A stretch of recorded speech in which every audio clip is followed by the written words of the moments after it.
Dua lelaki termasuk pelajar tingkatan 5 yang dipercayai terpapar dalam kegiatan pengenalan dadah ditahan. Serbuan di Taman Seri Kota Pasir Pekan tempat di Kota Baru. Dalam serbuan pada 31 Julai lalu, polis mengungkap serbuan polisi sisi kuda yang dibantu sesuatu kepada polis memiliki.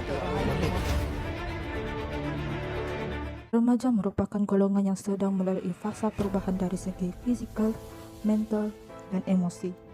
Pada usia ini, mereka mudah terpengaruh dengan pelbagai pengaruh luar seperti rakan sebaya, media sosial, dan persekitaran hidup. Jika tidak dipandu dengan nilai-nilai murni dan sokongan moral yang kukuh, mereka boleh terjerumus ke dalam kegiatan negatif termasuk penyalahgunaan dadah. Dadah ialah bahan terlarang yang boleh mengubah minda dan tubuh seseorang berfungsi. Apabila disalahgunakan, ia boleh menyebabkan ketagihan yang sangat serius serta merosakkan kesihatan mental dan fizikal pengguna. Isu penyalahgunaan dadah di Malaysia kini berada pada tahap yang amat membimbangkan, sebagaimana dinyatakan oleh Timbalan Perdana Menteri Datuk Seri Dr. Ahmad Zahid Hamidi pada 19 Mei 2025.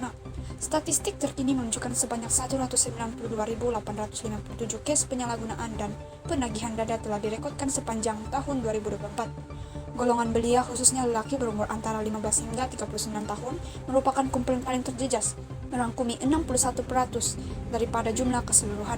Negeri Kelantan mencatatkan kadar tertinggi yaitu 1.130 individu bagi setiap 100.000 penduduk, diikuti oleh Terengganu, Perlis dan Kedah. Keadaan ini bukan sahaja memberi kesan buruk terhadap keselamatan awam dan kestabilan ekonomi, malah turut menggugat struktur sosial negara. Apa itu dadah dalam pendapat anda? Kalau bagi pendapat saya, dadah tu dia adalah macam bahan kimia atau sebatian yang boleh mengubah fungsi tubuh dan minda seseorang. Kalau dalam konteks undang-undang pula, dadah ni dia adalah macam bahan ataupun barang terlarang yang boleh menyebabkan ketagihan, masalah kesihatan dan terutama sekali masalah sosial. Jadi dadah ini bahan terlarang lah? Ya, semestinya dadah ni dia adalah barang terlarang terutama dalam kalangan remaja. Jika mengikut statistik penyalahgunaan dadah dan bahan daripada tahun 2018 kepada September 2024, kita dapat tengok perubahan drastik yang sangat membimbangkan dalam kalangan remaja kerana terdapat banyak yang terlibat dalam kes penyalahgunaan dadah dan bahan ini. Pada 1 Oktober 2024, satu program kesedaran telah dianjurkan di Kolej Politek Mara KPTM Alostar oleh Skuad Anti Dadah, Kota Sekta dan Pokok Senah, dan telah diresmikan oleh Prof. Madya Dr. Kamarul Azman Khamis. Dalam ucapannya, beliau menekankan bahawa remaja yang telah terjebak dengan najis dadah tidak harus dipinggirkan. Sebaliknya, mereka perlu dibimbing, dirawat dan dipulihkan. Realitinya, ramai antara remaja ini tidak sedar mereka sedang menuju ke jalan gelap. Ada yang terpengaruh dengan rakan sebaya, tekanan hidup, malah kekurangan kasih sayang. Kita sebagai masyarakat tidak boleh hanya menyalahkan, menghukum, menjauhkan diri daripada mereka. Mereka adalah mangsa keadaan yang masih ada peluang untuk berubah. Apa yang mereka perlukan ialah sokongan, pendidikan dan peluang kedua. Bagi anda, kenapa dadah ini berbahaya?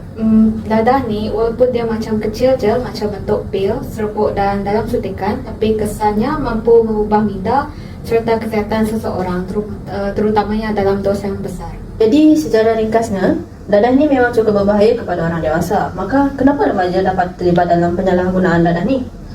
Sebenarnya remaja juga merupakan golongan yang mudah terpengaruh dan bagi saya terdapat beberapa faktor yang menyebabkan remaja terlibat dalam penyalahgunaan dadah ini, seperti sifat ingin tahu mereka, serta kurang kasih sayang daripada keluarga, dan juga tekanan yang melampau yang berbeza ialah pengaruh rakan sebaya.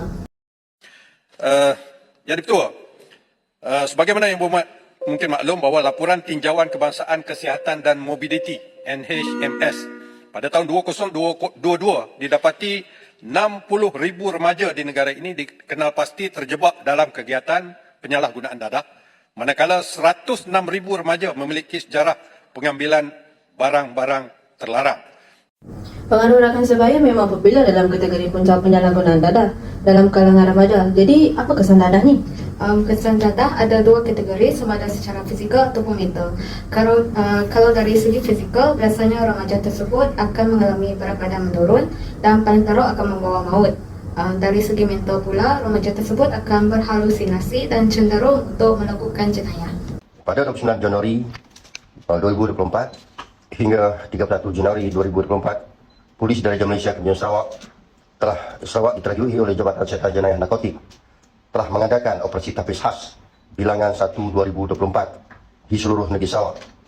Operasi yang sama turut dijalankan di serentak di seluruh Malaysia. Dalam operasi ini sejumlah 292 pemeriksaan telah dijalankan di kawasan PPRT, ladang, jeti nelayan, perkampungan, perumahan, rumah kedai, port dan lain-lain lagi. Dadah merupakan ancaman besar kepada negara kerana ia boleh menghancurkan masa depan generasi muda. Remaja adalah harapan negara, namun mereka kini semakin terdedah kepada bahaya penyalahan gunaan dadah. Isu ini sangat membimbangkan dan perlu ditangani dengan serius. Terdapat banyak faktor yang mempengaruhi penyalahan gunaan dadah dalam kalangan remaja. Kesimpulannya, remaja perlulah dibimbing dan dilindungi. Dengan pendidikan yang baik, sokongan keluarga dan penguatkuasaan undang-undang, kita boleh mencegah mereka daripada terjerumus dalam penyalahgunaan dadah. Jika semua berganding bahu, kita boleh menjaga masa depan remaja dan negara dengan lebih baik.